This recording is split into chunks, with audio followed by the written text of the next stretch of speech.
A'udzu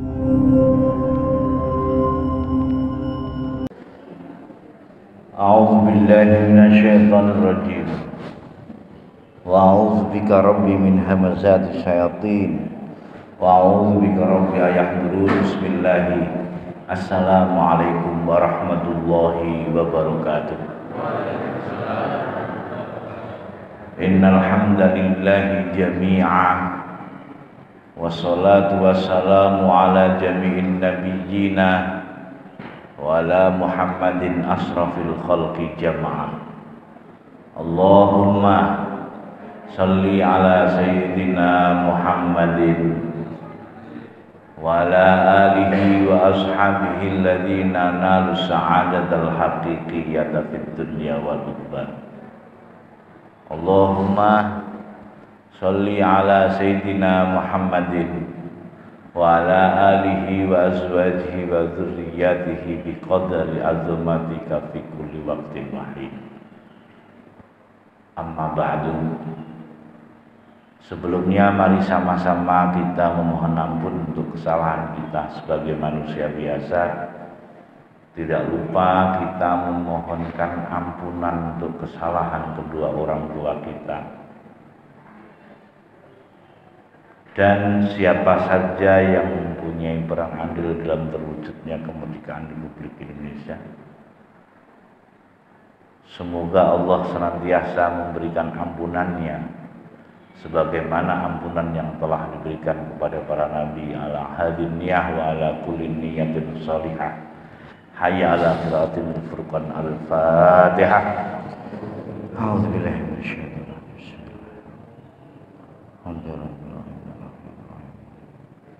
Iyyaka na'budu wa iyyaka nasta'in. Shiratal ladzina an'amta 'alaihim ghairil maghdubi 'alaihim waladdallin. Sehat semuanya Bapak Ibu ya. Alhamdulillah, alhamdulillah. Pada hari ini Ramadan yang pertama atau yang kedua di sini? Alhamdulillah. Kayaknya yang pusing itu nanti waktu 17-an malaikat. Ada yang sudah malam ganjil, sini malam genap. Tapi ini adalah tanawuk dalam kehidupan. Yang paling utama itu adalah kita harus ngerti. Ngerti apa? Ngerti substansi. Karena kegagalan menjadi manusia itu biasanya tidak adanya kemampuan untuk menentukan mana yang sebenarnya menjadi sarana dan apa yang menjadi goal-get tujuan azam kita semuanya, apa yang kita lakukan. Karena di mana-mana di awal yang pertama adalah satu, bahwa ketika kita melaksanakan puasa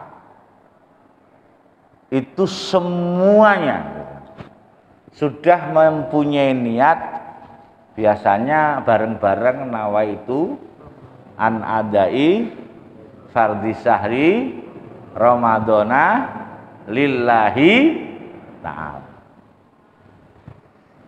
Kira-kira kita niat ini sudah sampai hati nurani kita enggak? Karena kenapa? Karena di balik lillahi ta'ala itu ada macam-macam ini.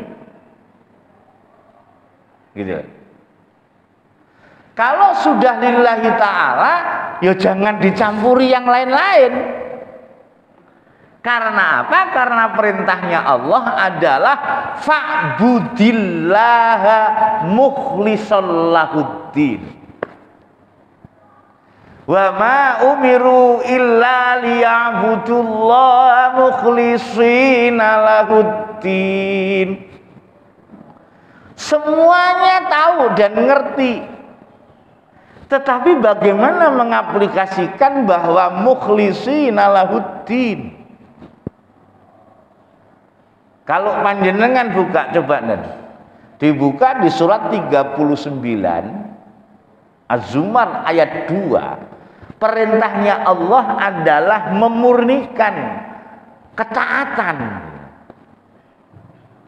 Nah, jangan-jangan kita mengikuti ataupun kita melaksanakan itu tidak murni ketaatan, murni takut dicemooh. Wah, daripada gua nggak puasa, nanti gua dimusuhin banyak orang. Ini juga campuran gitu. Monggo Nan.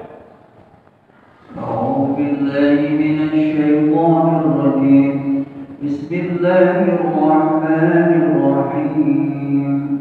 Inna anzalna ilaikal kitaba bil haqqi fa'budillaha mukhlishan lahud-din. Sesungguhnya kami menurunkan kepadamu kitab Al-Quran dengan membawa kebenaran, maka sembahlah Allah dengan memurnikan ketaatan kepadanya. Oke. Sekarang ini kita sering dengar ada biasanya pujian lah kalau di bahasa kita, Allahumma barik lana fi Sya'ban wa ballighna fi Ramadan.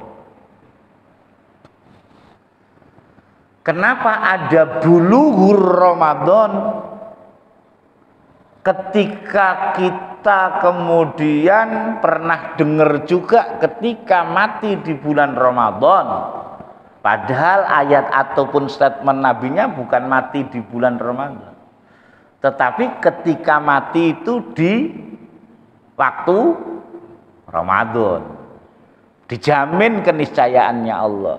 Maka kita harus tahu dulu ini sebenarnya ketika kemudian Allah Subhanahu wa taala memerintahkan kita semuanya untuk shaum ataupun siam,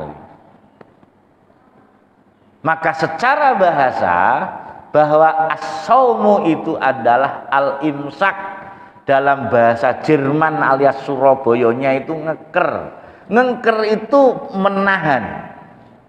Tetapi yang perlu kita ketahui sebenarnya ketika Allah membuat manajemen puasa, itu yang dipuasai, ibarat yang dikuasai kalau bahasa kita, itu kira-kira yang dipuasai itu adalah jasad, batin, apa ruh.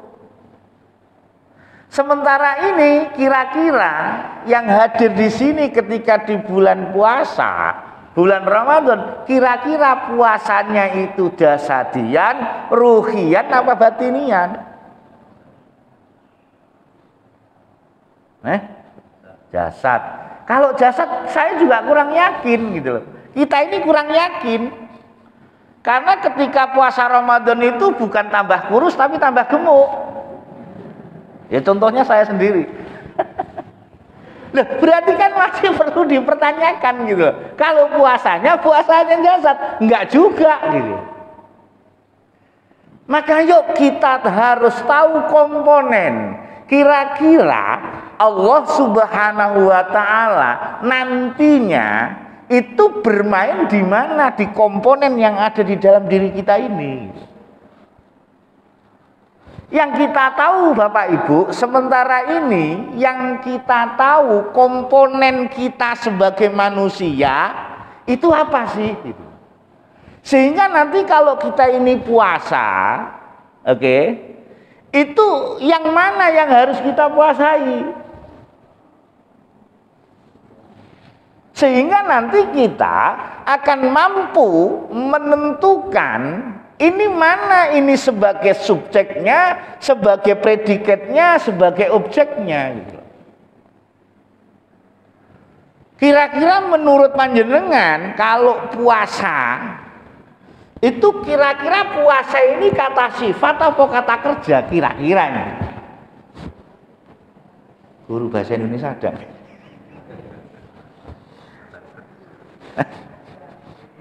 Kata kerja bukan Bu, puasa itu. Oke, sekarang pertanyaannya, kata kerja puasa itu kira-kira kata kerja yang membutuhkan objek atau tidak membutuhkan objek? Kalau dalam bahasa Indonesia dulu ada kata kerja transitif, ada kata kerja intransitif. Saya masih ingat waktu pelajaran bahasa Indonesia nggak tidur saya. Nah, kira-kira ini puasa ini masuk yang mana? Transitif atau kata kerja yang membutuhkan objek atau tidak membutuhkan objek? Yang membutuhkan? Oke, sekarang pertanyaannya, ketika berpuasa objeknya apa? Ada yang usul?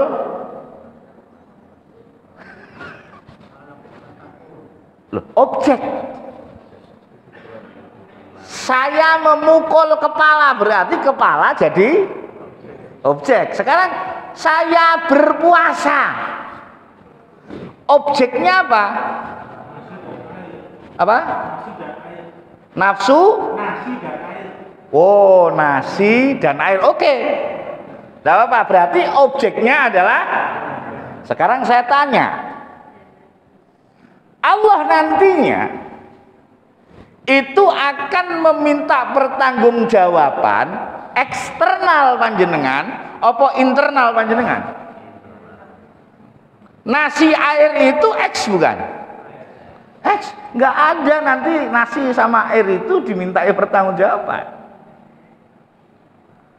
Makanya sekali lagi, bagaimana kita ini mau melaksanakan kata kerja puasa sedang objeknya kita nggak ngerti. Kenapa Allah itu membuat manajemen sampai Allah mohon maaf menfirmakan kutiba alaikumusiyam. Nggak mungkin Allah itu iseng gitu. Mungkin nggak Allah iseng biar jadi lucu-lucuannya hambaku lah misalkan, kan nggak mungkin. Berarti Allah mempunyai goal gate dan mempunyai tujuan, nggak mungkin enggak. Kenapa manajemen puasa ini ada? Kira-kira kalau puasa ini kita tadi berpikir secara jasad ya. Misalkan selain jasad, kira-kira manajemen bulan Ramadan itu banyak yang positifnya atau banyak yang negatifnya di dalam diri kita, nggak usah nunjukin orang gitu loh. Karena yang jelas manajemen puasa, manajemen Allah itu pasti membuat kita ini lebih baik. Wong mau puasa rasan-rasanan opo hari Minggu kok ngawali puasa ya, yang hari Minggu juga ngomentari yang Sabtu. Lu ngapain komentari? Ini baru awal mau puasa loh. Padahal ini adalah manajemen Allah. Maka yuk kita bareng-bareng pada pagi hari ini, kita ini menguraikan objek puasanya yang mana. Nanti air dan nasi ini sebagai apa? Air dan nasi nanti sebagai apa posisinya? Nanti yang predikatnya yang mana, subjeknya yang mana? Oke, untuk itu coba kita harus mengetahui nanti Allah itu akan bermain di komponen kita yang mana. Manusia itu mempunyai komponen apa saja ini? Kalau panjenengan melihat ada jasad, kemudian ada roh, kemudian ada jiwa, kemudian ada nyawa. Ya. Nah, sekarang pertanyaannya gini. Menurut bayangan panjenengan yang selama ini masuk informasi, Kita bicara di mana-mana lah agama. Ada yang bahasanya yang berbeda, istilah beda aja. Satu, misalkan surga. Nanti panjenengan masuk surga, itu jasadnya, apa rohnya, apa ruhnya, apa jiwanya? Ayo, jangan-jangan satu jamaah masjid ini berapa mazhab nanti? Menurut panjenengan yang mana nih? Ada yang roh, ada yang jiwa. Oke? Sekarang kita coba informasi dari Allah nanti yang diperintahkan untuk masuk surga yang mana?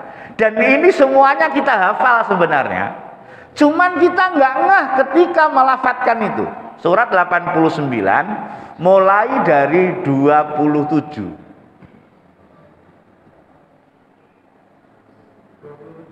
89 ayat 27.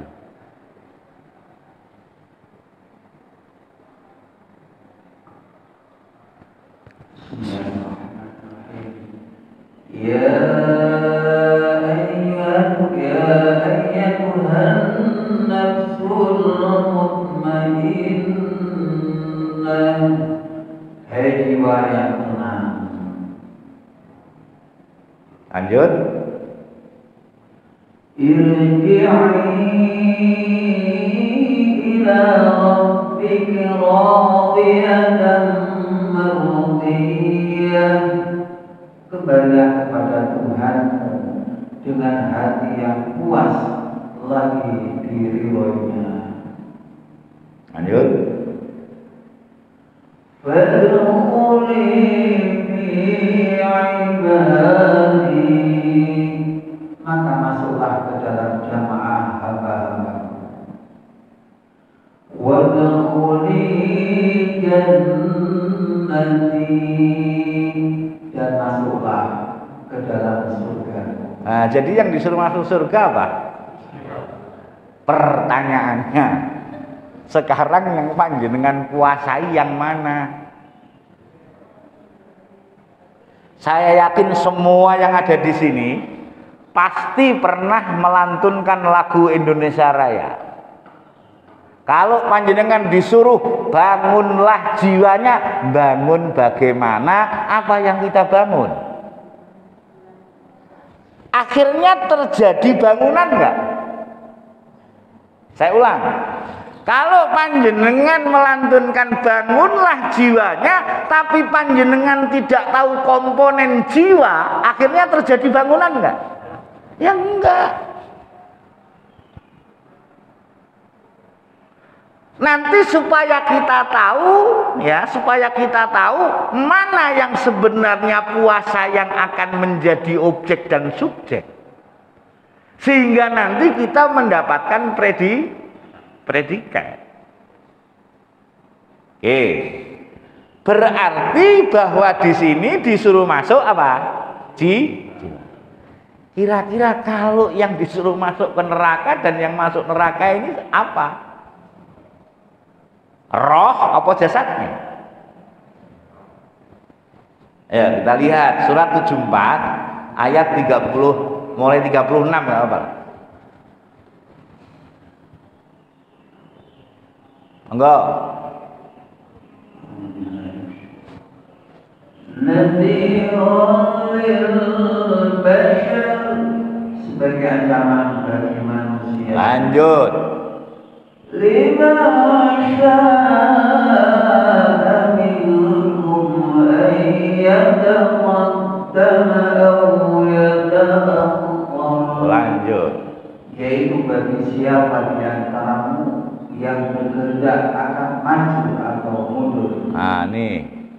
Kullu nafsin bima kasabat rahinah, tiap-tiap diri bertanggung jawab atas apa yang telah diperbuat. Kullu nafsin, setiap jiwa ini akan dimintai pertanggung jawaban.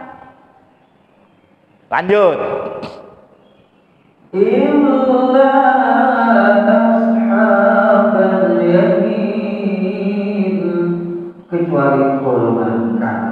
Lanjut. Fi jannati yatasaalun. Nah, ini orang surga ngobrol ya. Mereka bertanya-menanya. Saling bertanya. Lanjut. Anil mujrimin, tentang keadaan orang-orang yang berdosa. Lanjut. Ma salakakum fi saqar, apakah yang memasukkan kamu ke dalam neraka Sakor? Nah, ini kira-kira bertanya menanya di antara ahli surga apa di antara ahli surga dan neraka? Surga dan neraka ya. Jadi nanti panjenengan lihat orang nggak bener ngomong terus karu-karuan gitu ya. Nanti kalau dia neraka kita surga tetap ketemu nggak? Nah inilah bertanya-tanya apa yang memasukkan kamu ke dalam neraka ini, kan gitu kan? Yang bahaya kenapa kita ini menjustifikasi mereka ya nah? Akhirnya terbalik. Dia yang di surga, kita yang di neraka. Ngapain lu di sini? Kan panjenengan nggak bisa jawab. Kenapa? Malu. Iya. Dulu yang aku mengolok-olok kamu, ternyata kan gitu. Berarti yang disuruh masuk ke dalam neraka Sakor itu apa? Jiwa. Untuk berpuasa apanya? Apa penyebabnya? Lanjut. Qalu lam naku minal musallin. Mereka menjawab, kami dahulu tidak termasuk orang-orang yang mengerjakan sholat. Nah, pertanyaannya, ini yang sholat jasadnya, apa jiwanya, apa rohnya, apa ruhnya? Pertanyaannya, kita sholat setiap hari ini yang sholat jasadnya apa jiwanya? Alhamdulillah. Belum tentu kita Allahu Akbar. Goro-goro panjenengan itu ketua RT, RT-nya masih dibawa. Loh, benar nggak? Ketika kita ini punya jabatan Allahu Akbar, ada yang lain nggak besar? Nggak ada, tapi kita tetap gua RT nih. Loh, berarti ketika Allahu Akbar itu mohon maaf, yang sholat siapa? Baru jasad.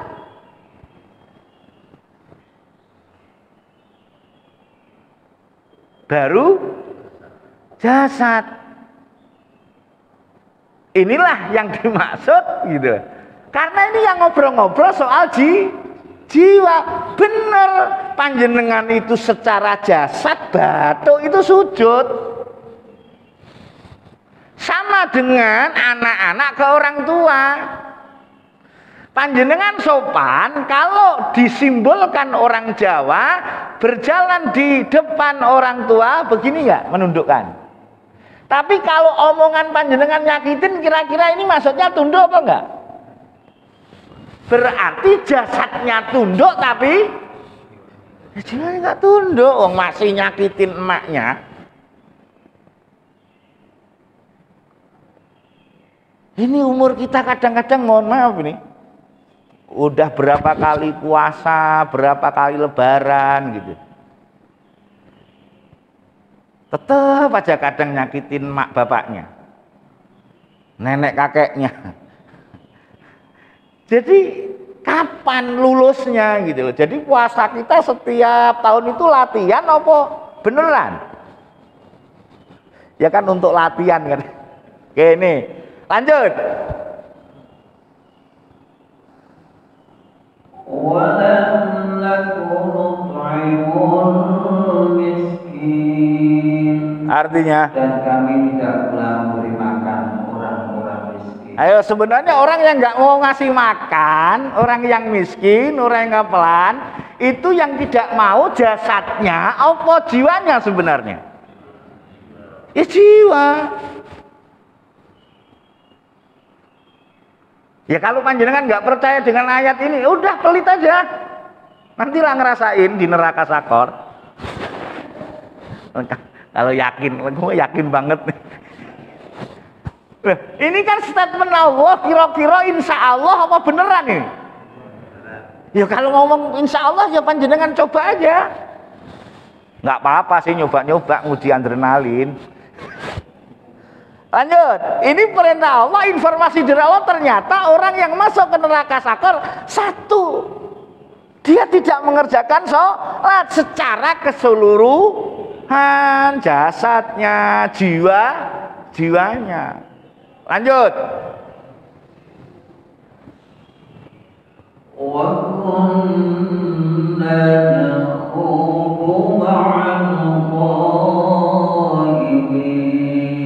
Artinya, dan adalah kami membicarakan yang batil bersama dengan orang-orang yang membicarakan. Ya jelas lah, orang satu grup, ya kan? Apalagi satu grup DWA, wah ini sama tuh. Waduh, kalau sudah membicarakan satu nggak karuan, semuanya ikut nimbrung. Ya Allah ya salam. Loh ini. Tapi kita kan nggak pernah, berarti, ini loh sebenarnya sudah ketahuan ini. Seharusnya kita ini juga puasa ini, gitu deh. Karena ini adalah yang disuruh masuk surga jiwa. Oh berarti puasa ini sebenarnya yang harus kita jadikan objek yang mana? Karena sementara ini kita tidak pernah berpikir bahwa, gitu loh, bahwa yang harusnya jadi objek ini akhirnya mohon maaf kita nggak bisa berpuasa menahan yang ini. Paling panjenengan bisa tahan ini, itu panjenengan ketika siang hari. Panjenengan takut ngerasani orang kalau bulan Ramadan itu siang hari apa malam hari? Kenapa? Oh, batal puasanya.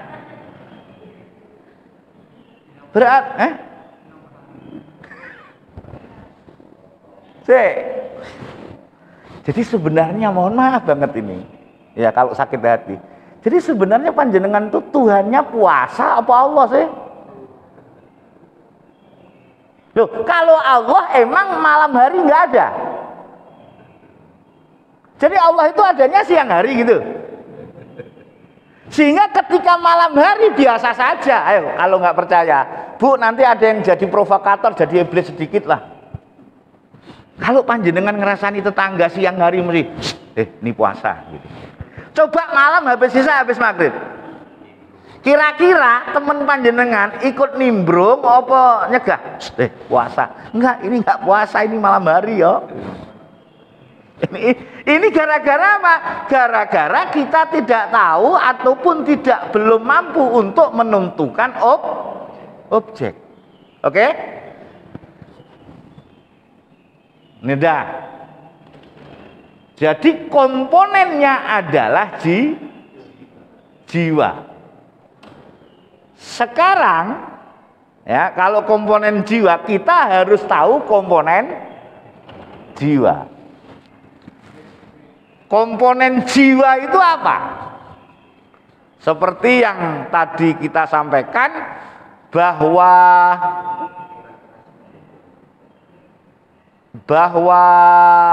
membangun jiwa itu harus tahu itu objeknya supaya nanti terjadi bangunan. Kurang dekat.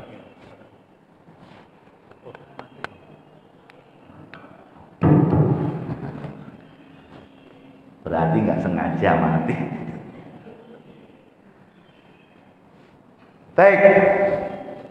Sekarang kita harus tahu komponen jiwa supaya panjenengan bisa muasani. Yuk kita lihat nih. Sekarang dari jasad dulu supaya nanti kita tahu nih mana yang menjadi komponen jiwa. Kalau jasad nanti ada komponennya. Dari penciptaan dulu nih, surat 23 12, 13 dan 14.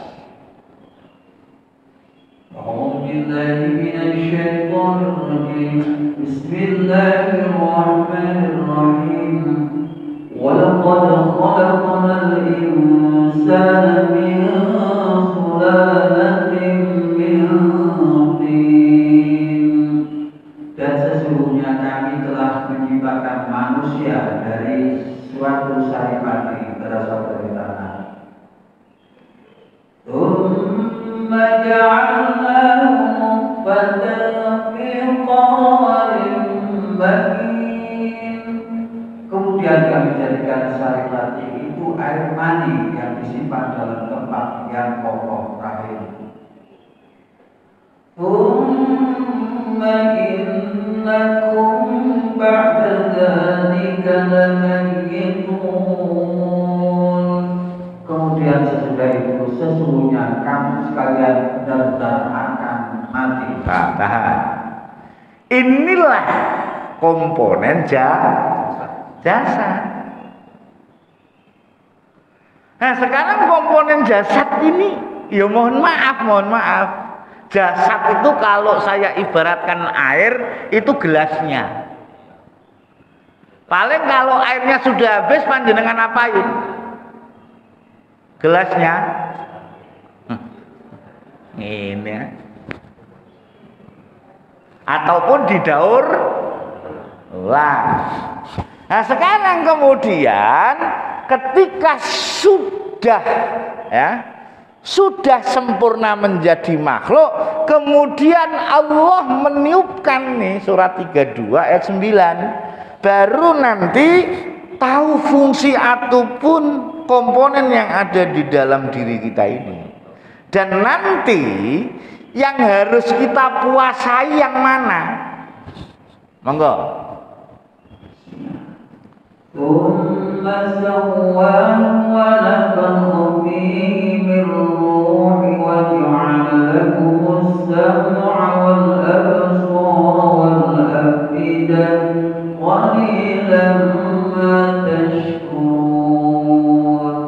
Artinya kemudian dia menyempurnakan dan meniupkan ke dalam tubuhnya roh ciptaannya, dan dia menjadikan bagi kamu pendengaran, penglihatan dan hati, tetapi kamu sedikit sekali bersyukur. Nah, ini bukan komponen jasad. Komponen jasad itu kuping, bukan pendengaran. Komponen jasad mata, bukan penglihatan. Karena ada banyak yang punya mata tapi nggak fungsi. Ada punya banyak telinga tapi nggak berfungsi. Gitu loh. Ada orang jerit-jerit minta tolong nyantai aja, memang juga nggak fungsi, tapi punya telinga.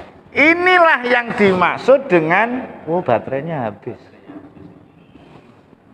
Maka ini yang disebut jiwa. Berarti komponen jiwa adalah pendengaran, penglihatan, hati. Oh, berarti bangun jiwa itu yang dibangun apanya? Pendengaran, penglihatan, hati. Kenapa? Dibuat manajemen puasa, maka pendahulu kita mengatakan bahwa puasa itu adalah menahan nafsu. Tapi nafsunya bukan nafsu yang bahasa Indonesia. Nafsunya yang bahasa Arab, Indonesianya adalah jiwa.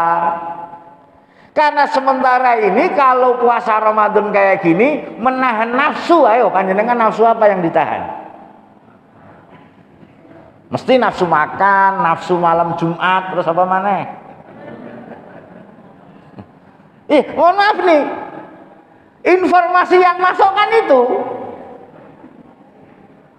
Padahal maksudnya adalah pendengaran, terus kemudian penglihatan, hati. Ini loh yang disebut jiwa. Kenapa? Nanti yang dimintai pertanggungjawabannya 3 ini. jasad nantinya sebagai saksi. Maka di surat 17 ayat 36 yang dimintai pertanggungjawaban itu nanti adalah jiwa. Kenapa? Karena yang bisa ngerasain sakit, bisa ngerasain lapar itu jiwa, bukan perut. Jenengan kalau lapar megang apa? Megang perut? Nggak ada, lapar gini nggak ada. Enggak. Bismillahirrahmanirrahim.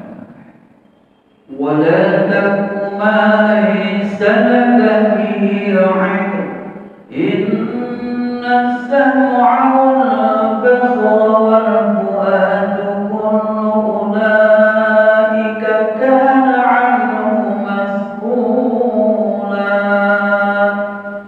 Dan janganlah kamu mengikuti apa yang kamu tidak mempunyai pengetahuan tentangnya. Sesungguhnya pendengaran, penglihatan, dan hati semuanya itu akan diminta pertanggungjawabannya. Makanya yang disuruh masuk surga apanya tadi? Yang disuruh di neraka? Jiwa. Jiwa tadi komponennya apa? Ini loh Pak, sebagai media. Ini sebagai sarana yang menjadi objek daripada job deskripsinya setan. Sebenarnya lebih enak dan lebih mudah untuk mengaplikasikan nafsu itu panjenengan artikan keinginan, itu lebih mengena. Jadi sebenarnya puasa itu adalah menahan keinginan. Sekarang pertanyaannya, hari biasa dengan hari puasa, kira-kira keinginan panjenengan lebih banyak mana? Ya apa sih kalau lebih banyak? Masuk manajemen Tuhan lebih, iya kan? Mohon maaf, ini coba masing-masing. Ketika berbuka puasa itu yang di atas meja lebih banyak keinginan apa kebutuhan? Keinginan bapaknya, keinginan anaknya, keinginan cucunya.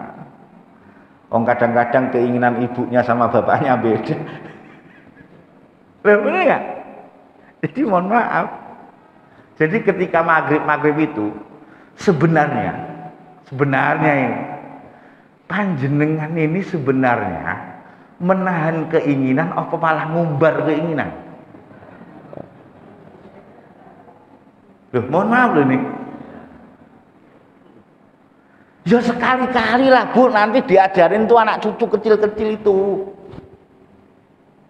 Ya santai maksudnya, jangan setiap hari 30 hari air putih. Santai.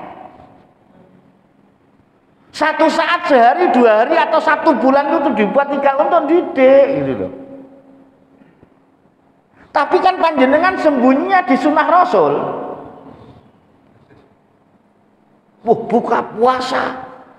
Emang Nabi pernah ada statement nanti kalau buka enak-enak itu menjadi sunnah Nabi? Nggak ada bicara soal enak. Dan nanti Bapak Ibu panjenengan bisa memposisikan, oh cucu gua ini di sini gitu loh. Jadi pelan-pelan kita nanamin tuh ajaran le. Poso yo awakmu kudune kamu harus mampu juga untuk menahan keinginan. Karena apa? Keinginan itu Bapak Ibu munculnya dari jiwa. Pendengaran, penglihatan, hati.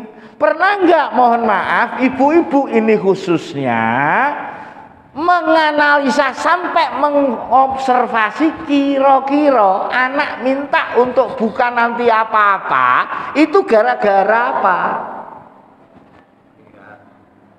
Loh iya, gara-gara ngelihat, apalagi sekarang.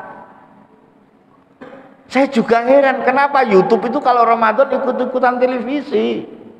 Iklannya sekarang minuman, makanan, waktu Ramadan. Makanya setan Bapak Ibu masuknya lewat keinginan. Surat 22 ayat 52.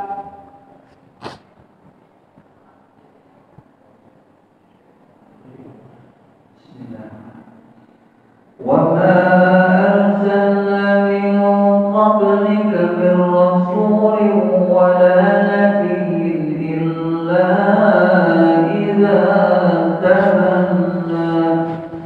إِلَّا إِذَا تَمَنَّى أَلْقَى الشَّيْطَانُ فِي أُمْنِيَّتِهِ فَيَنسَخُ اللَّهُ مَا يُلْقِي الشَّيْطَانُ ثُمَّ يُحْكِمُ اللَّهُ آيَاتِهِ وَاللَّهُ عَلِيمٌ حَكِيمٌ.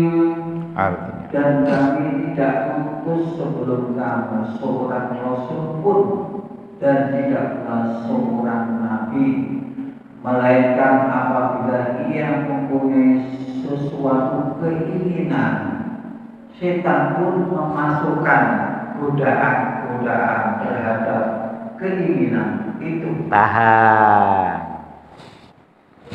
Menurut panjenengan nih, setan itu sukanya pas-pasan apa berlebih-lebihan? Oke. Panjenengan kalau mau nulis lah. Mulai puasa pertama nanti sampai terakhir. Kira-kira panjenengan buang makanan itu lebih banyak mana? Cukup sama berlebihnya?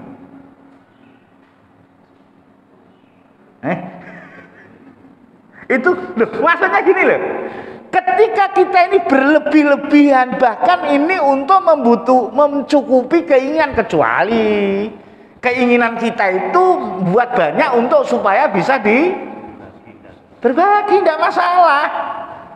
Tapi ketika untuk sendiri saya yakin pasti itu nanti buang, benar nggak? Berlebihan.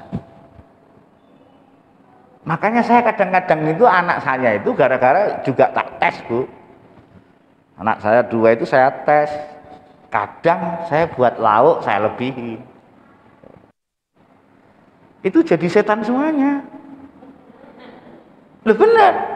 Karena apa? Kakaknya sudah nggak mikirin adiknya, adiknya juga nggak mikirin kakaknya. Setan bukan tuh. Nah, jangan-jangan yang ngajari mak bapaknya. Bapaknya juga nggak mikirin anaknya. Jadi justru jangan manajemen Allah puasa yang mulia ini justru menjadi sarana setan masuk untuk goda. Maka nafsu ini yang mana yang harus kita tahan, jiwa yang mana tadi? Karena ketika kita ini berfungsi pendengaran penglihatan, kemudian muncullah yang namanya keinginan, setan masuk. Maka pendahulu kita mengatakan puasa adalah mencegah atau mengekang hawa nafsu. Salah, benar.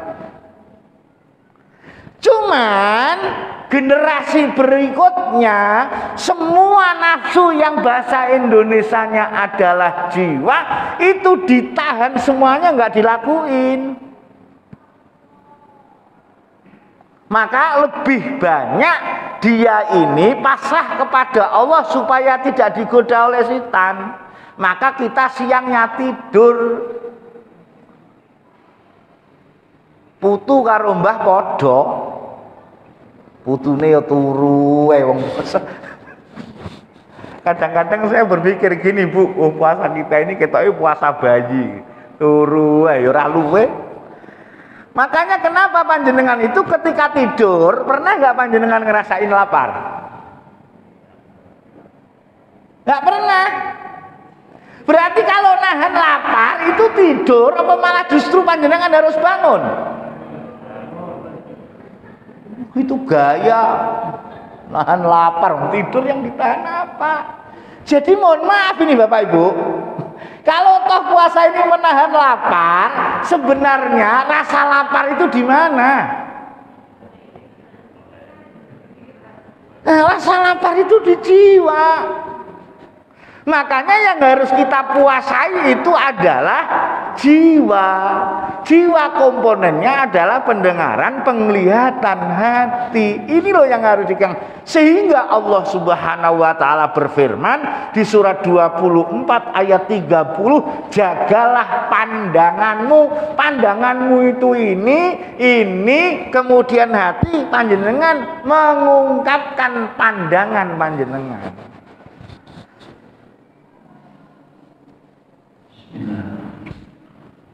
قل للمؤمنين يغضوا من أبصارهم ويحفظوا فروجهم ذلك أزكى لهم إن الله خبير بما يصنعون. Katakanlah kepada orang laki-laki yang beriman, hendaklah mereka menahan pandangannya. Menahan pandangannya. Mohon maaf nih, ada misalkan remaja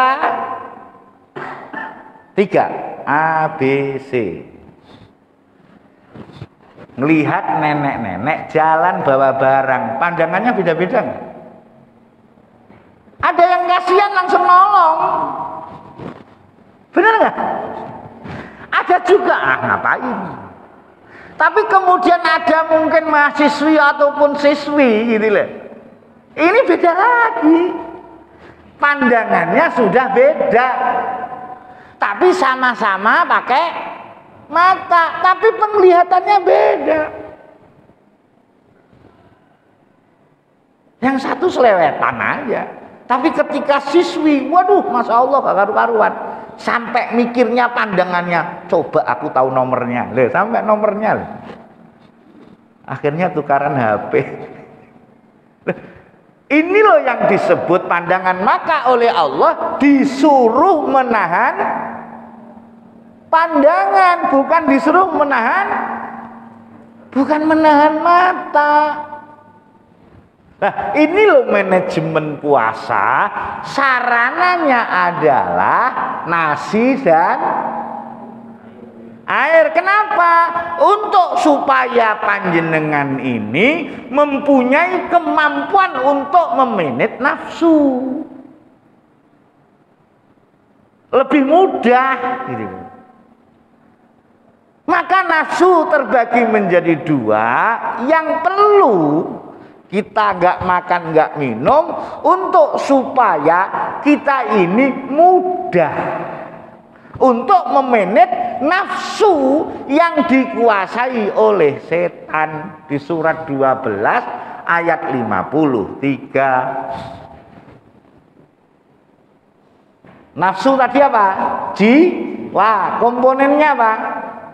Pendengaran, penglihatan, hati. Hati-hati loh.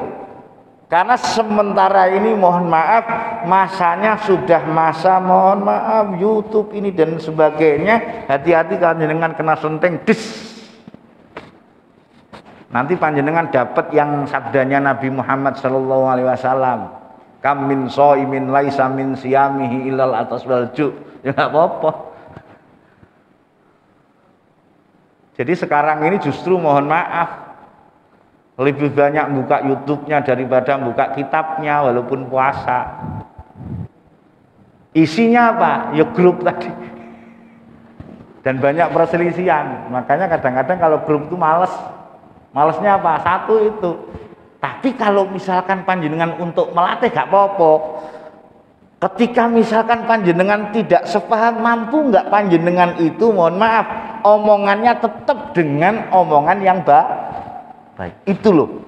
Yang bahaya ketika panjenengan terpancing berarti tidak mampu untuk menahan nafsu ammarah bisu. Monggo. وما أبرئ نفسي إن النفس لأمارة بالسوء إلا ما رحم ربي إن ربي غفور رحيم. Artinya, dan aku tidak membebaskan diriku dari kesalahan, karena sesungguhnya nafsu itu selalu menyuruh kepada kejahatan. Tahan. Di sini kayak definisi daripada nafsu itu berarti semua nafsu gitu loh. Supaya tahu akhirnya yang terakhir kecuali nafsu yang dirahmati. Berarti yang satu nafsu yang tidak dirahmati, yang satu dirahmati. Yang kita tahan yang mana nih? Yang tidak dirahmati. Berarti yang dirahmati itu harus kita puasai enggak? Saya takut ditahan semuanya, nggak dilakuin. Berarti yang harus kita tahan, kita tidak lakukan adalah nafsu atau jiwa yang tidak dirahmati oleh Allah, tapi dikuasai oleh setan. Karena makhluk Allah yang menyuruh kepada kejahatan hanyalah setan. Panjenengan sama setan duluan mana diciptain? Berarti dulur tua apa dulur nom? Hati-hati kalau dulur tua, biasanya kemetak dulur tua itu. Ini biasanya Pak, Bapak mohon maaf nih. Kalau syawalan nanti biasanya sing kemetak itu dulur tua. Lha apa? Saya ngungkun pernah nomo kok dadak aku sungkem rono. Itu dulur tua itu. Ya, surat 2 ayat 169.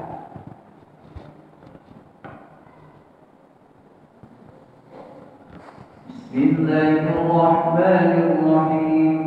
Innama ya'murukum bis-su'i wal fahsya'i wa an taqulu 'ala Allahi ma la ta'lamun. Sesungguhnya setan itu hanya menyuruh kamu berbuat jahat dan keji dan mengatakan terhadap Allah apa yang tidak kamu ketahui. Oke, sekarang kalau panjenengan ditanya, kalau panjenengan disuruh nyebutin, itu menurut panjenengan itu kalau kejahatan, ya kejahatan kalau panjenengan disuruh nulis kejahatan, kira-kira panjenengan nulis apa itu?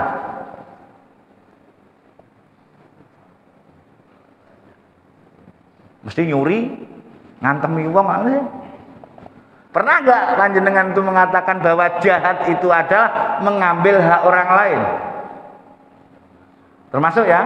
Oke. Panjenengan punya toko di depan jalan raya. Hujan-hujan depan toko panjenengan kasih palang kursi, ngambil hak orang lain nggak? Jahat nggak? Tapi katanya nggak jahat tuh. Loh, karena kita tidak pernah menguraikan jahat itu kalau kita itu mohon maaf gitu loh, melukai orang dan lain sebagainya. Berarti jahat itu kan berarti bermacam-macam. Harusnya kita kodifikasi itu supaya kita ini selalu, oh ini berbuat jahat. Apalagi kalau saya masuk Sidoarjo itu, mohon maaf banget. Sampai saya heran. Yang namanya selokan kok di dalam pagar, kira-kira mungkin nggak tuh? Selokan desa kok ada di dalam pagar? Kira-kira yang monofi, yang bodoh pemerintahannya apa wargane iki? Ya kan nggak mungkin kan? Tapi mohon maaf, itu kalau saya lihat yang punya selokan di dalam rumah, itu sembahyangnya ya gak karu-karuan loh. Taat banget. Tapi nggak tahu jiwanya sembahyang apa enggak. Kan berarti dia mengambil hak orang lain nggak nih? Jadi dia berbuat jahat nggak? Deloken poso dan berarti kita belum tahu apa sih objek daripada puasa. Makanya berarti ketika nafsu yang tidak dirahmati oleh Allah, nafsu yang dirahmati oleh siapa? Ini loh yang perlu kita tahan, jangan sampai kita lakukan. Oke, sampai sini aman? Aman ya? Sekarang yang dirahmati oleh Allah itu apa? Itu loh yang harus kita lakukan kapan saja. Jadi nanti kalau sudah perkara ini, mohon maaf, nanti panjenengan pasti akan mampu untuk berpuasa sepanjang tahun. Makanya kenapa terus kemudian Nabi Muhammad itu bersabda, lau ta'lamu ummati ma fir Ramadan la tamannauna anna kulla syahrin fis sanati Ramadan. Kalau umatku tahu Ramadan, maka dia akan menginginkan setiap bulan dalam satu tahun itu Ramadan. Tapi kalau Ramadan begini, mohon maaf, sing paling nggak mau siapa di sini? Ibu-ibu jam 2 paling sudah bangun klotekan ning dapur. Bapak-bapak ngorok sean. Nggih, Bu. Lah kalau panjenengan mau nggak setahun full Ramadan kayak gini? Tapi kalau panjenengan Ramadannya tadi, ini tadi, pendengaran, penglihatan, hati, pasti semuanya akan mau. Gitu loh. Maka ketika sekarang yang puasa ini, yuk kita benar-benar menentukan, saya hari ini mencoba untuk menahan satu pendengaran misalkan. Menjaga lo ya, tadi menjaga. Menjaga itu bukan berarti mendengarin, enggak mendengarin. Jaga itu ketika ada suara, misalkan nyakitin panjenengan, panjenengan tidak merasa sakit, itu namanya menjaga. Sama yang di 2430 tadi, Nan. Bukan berarti panjenengan menjaga pandangan itu tidak melihat.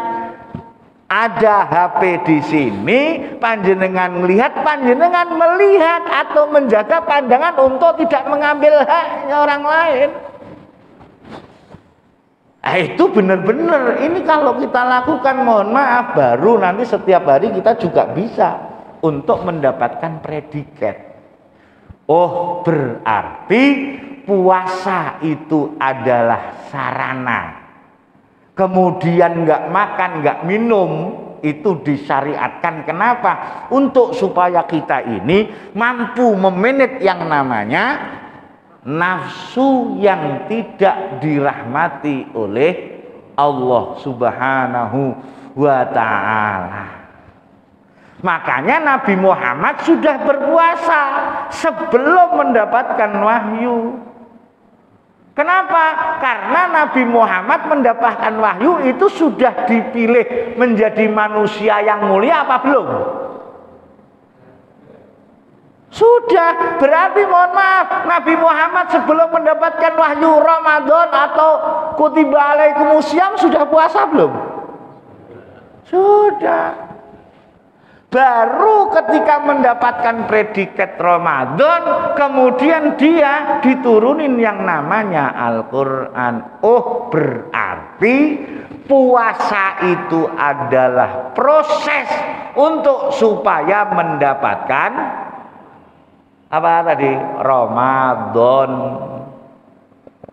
Bapak Ibu, Ramadan itu nama-nama bulan, tahun Hijriah. Sekarang saya tanya, pertanyaannya gini,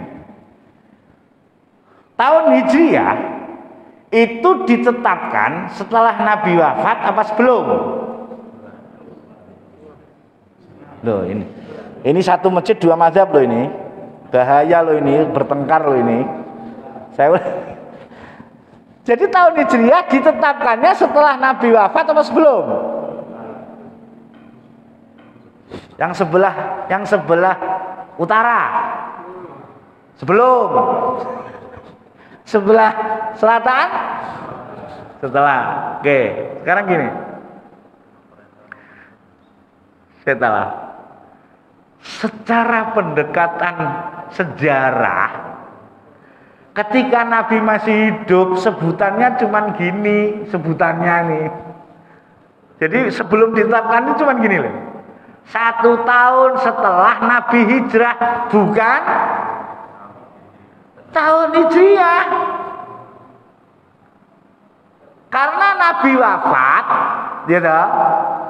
Nabi wafat itu belum ditetapkan tahun Hijriah. Makanya pendahulu Khulafaur Rasyidin mengatakan ketika membicarakan sejarah, setahun setelah Nabi hijrah. Setelah kemudian beberapa waktu zamannya Umar ibnul Khattab, baru ditetapkannya tahun Hijriah. Otomatis bulan-bulannya, nama bulannya kapan ditetapkan? Ya setelah Nabi Muhammad wafat.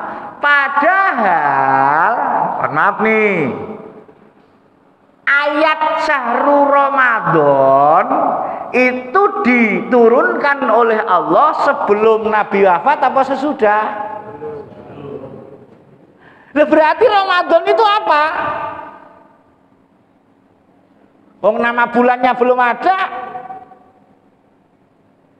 Jadi Bapak Ibu, Ramadan ini adalah predikat ketika puasa panjenengan ini, mohon maaf, diterima oleh Allah Subhanahu wa taala, bukan sah dan batal. Indikatornya apa? Diterima. Kalau indikasinya muncul lah, alakum tatakun. Nanti ibu-ibu, nenek-nenek, mohon maaf ini kalau kakunge bar puasa kok masjid kok nesu-nesu ya, indikatornya gak. Indikatornya luwe karo ngelak. Orang bertakwa itu bisa nahan amarah dirinya. Nah kalau masih puasa pulang-pulang terus marah, ya dah, gak digawe kopi nesu. Ya itu masih jauh, berarti puasanya cuman luwe karo Oke?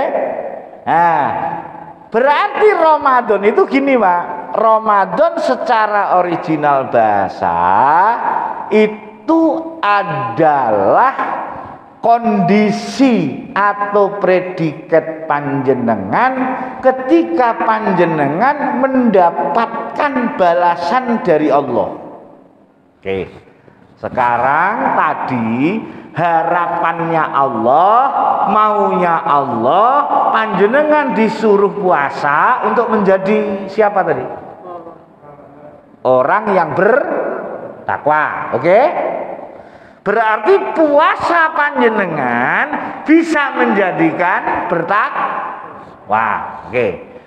Setelah panjenengan bertakwa, panjenengan dikasih balasan oleh Allah. Surat 8 ayat 29.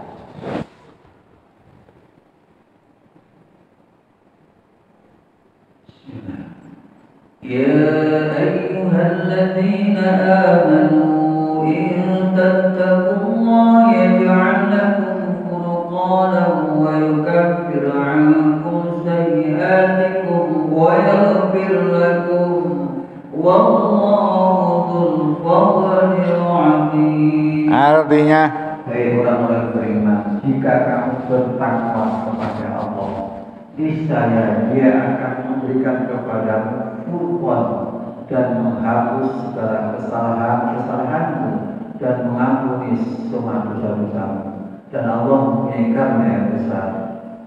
jadi yang diampuni puasa, yang diampuni dosanya yang puasa apa yang bertakwa? Bener. Kasihan yang puasa. Yang puasa, yang puasanya menjadikan bertakwa. Kalau panjenengan bertakwa, panjenengan diapain? Dapatnya diampuni dosa, dihapus kesalahan, dikasih Furqan. Furqan nama lain dari apa? Dari Al-Quran. Ini loh kondisi ini, predikat ini dalam bahasa Arab disebut Ramadan. Jadi Ramadan nuzila fihil Quran kalau sudah ini.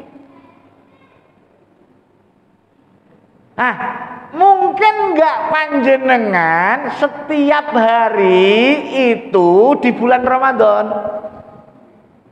Mungkin kalau ini.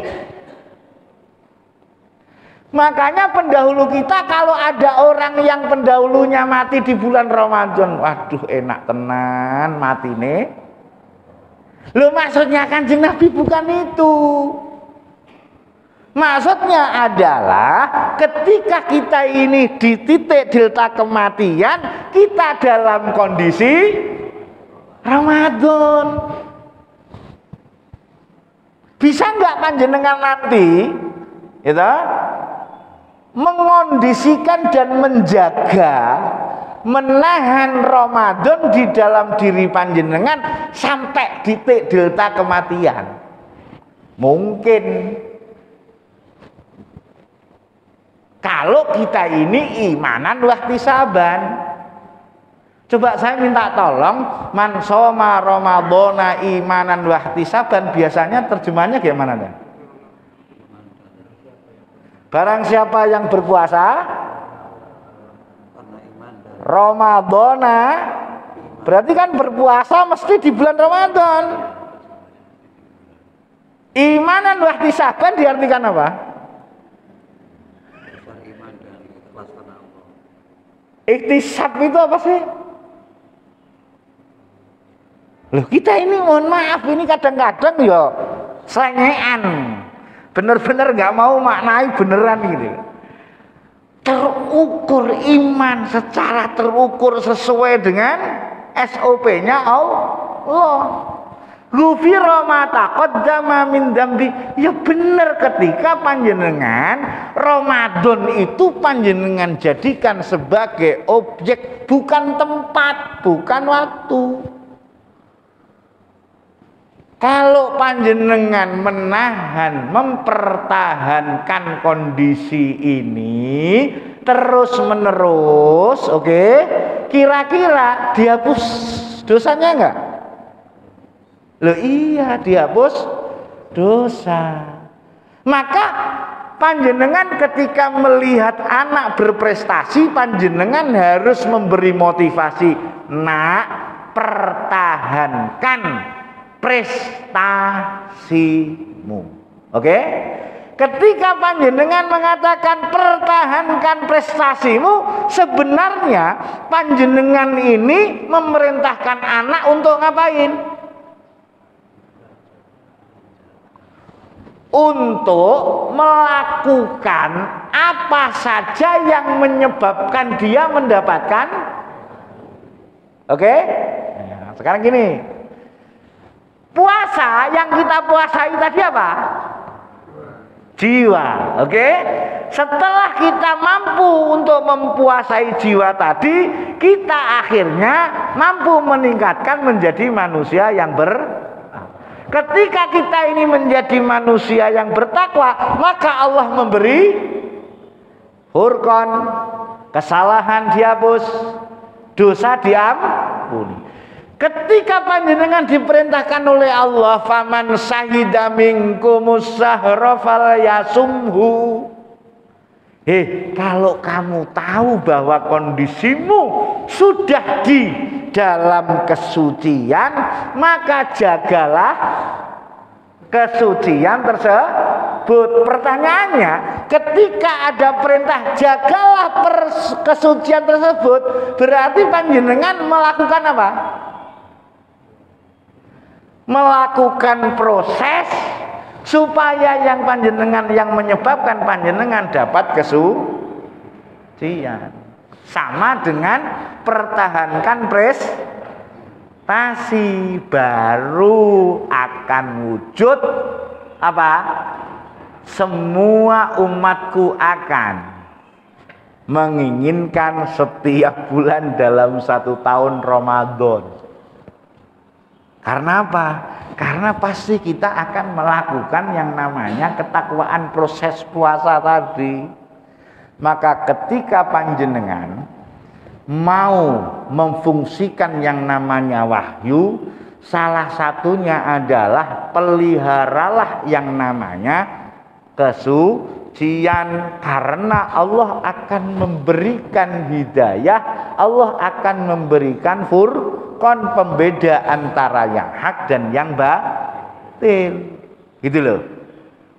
Ini kondisi inilah Pak yang disebut fitrah karena zero. Sudah dihapus, diampuni, akhirnya zero enggak? Zero itu maksudnya fitrah dalam bahasa kita. Maka ketika panjenengan Idul Fitri ngomong alhamdulillah, kita kembali fitrah. Nah sementara ini kalau panjenengan kembali fitrah yang mana? Ya, kalau orang luar mungkin ngejeknya pret loh. Sekarang kan berarti paling tidak kita mampu untuk meningkatkan kualitas. Dalam artian kata, yuk kita syariah jalankan. Ya kan? Jangan lupa hakikatnya supaya kita menjadi makrifat.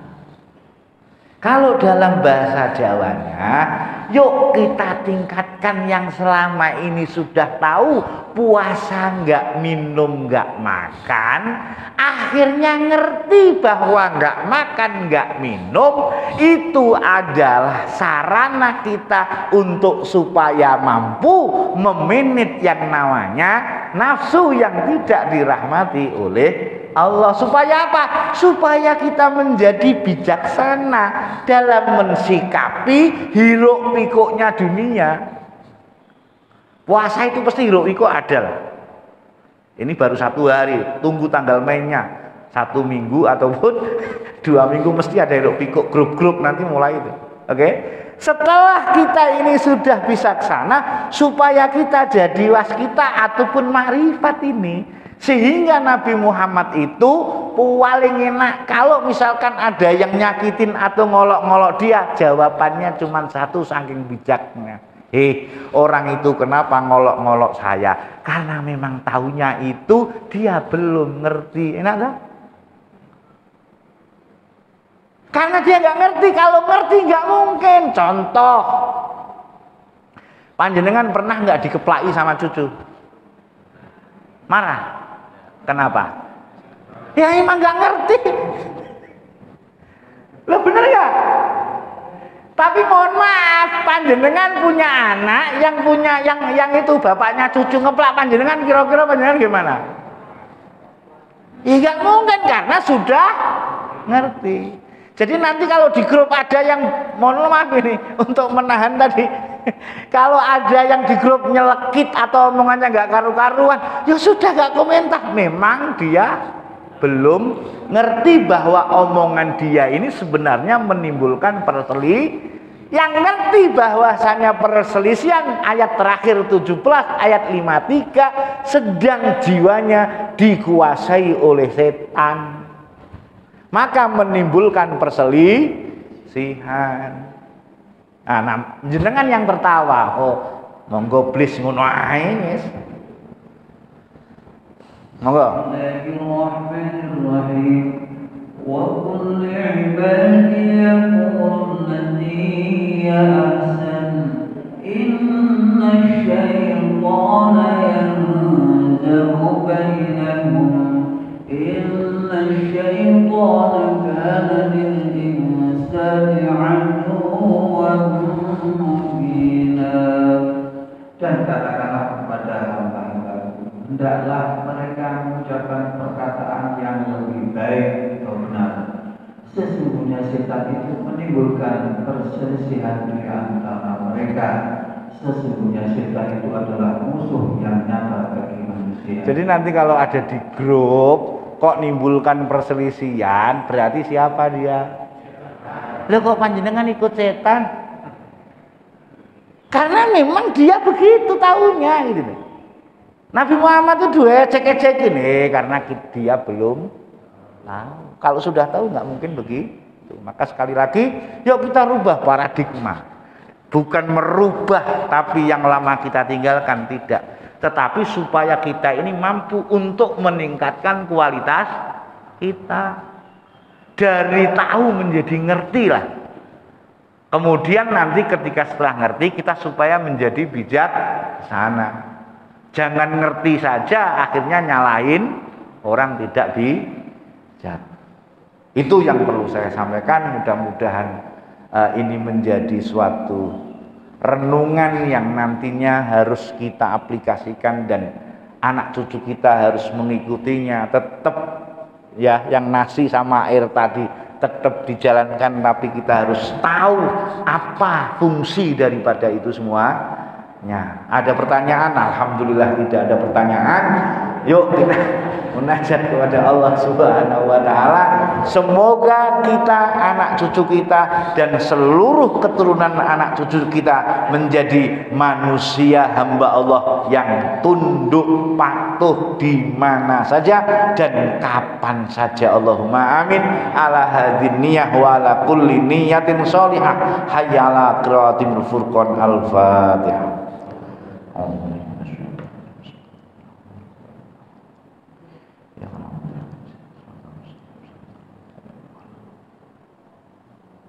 Amin. Kurang lebihnya mohon maaf kepada Allah lah, saya mohon.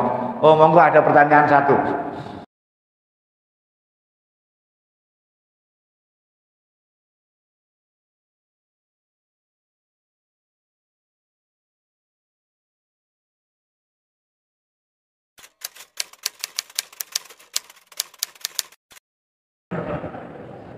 Ya, agar hukum karma tidak turun temurun. Oke. Sekarang gini, panjenengan pengen doa, apa pengen syarat doa panjenengan dikabulin? Syarat doa. Nah, ya, saya ulang nih. Kalau pertanyaan ibu tadi maunya doa kan gitu. Tapi ibu, mohon maaf, kalau bahwa Allah itu ya bermain di syarat. Jadi kalau panjenengan berdoa tapi nggak memenuhi syarat ya nggak mungkin. Oke, 1 surat 2 185. 186-nya gini Bu. Wa idza sa'alaka ibadi anni fa inni qarib ujibu da'watad da'i idza da'ani falyastajibu li wal yu'minu bi la'allahum yarshudun. Jadi bahwa panjenengan kalau mau dikabulin satu, penuhi semua permintaan Allah.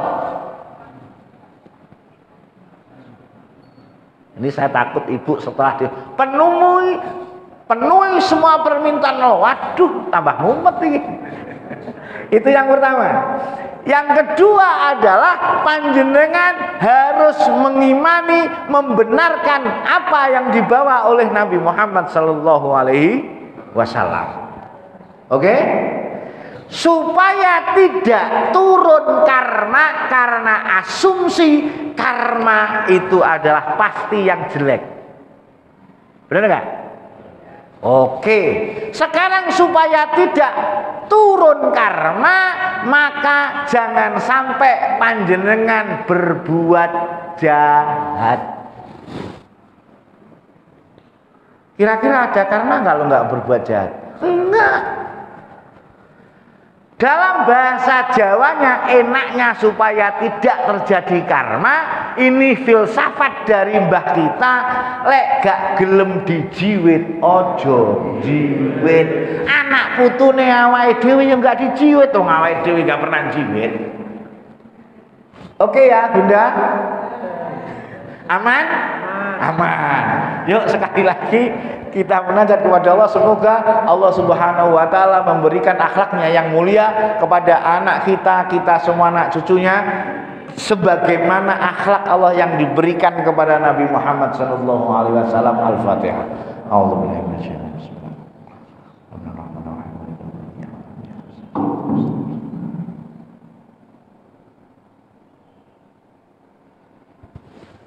Kifayah, wallahul muwaffiq ila aqwamit thoriq. Aku lakum assalamualaikum warahmatullahi